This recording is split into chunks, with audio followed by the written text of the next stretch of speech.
Nega Dubay millionerlarining aksariyati Lamborghini, Ferrari emas, Porsche ni haydaydi? Bilasizmi? Unda hozir birgalikda ko'rib chiqamiz.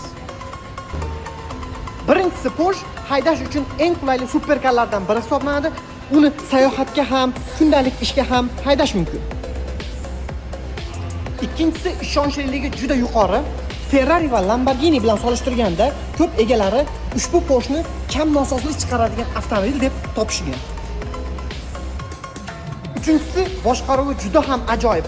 Ayniqsa GT2 RS va GT Series RS boshqa superkarlar bilan bemalol raqobatlasha oladi.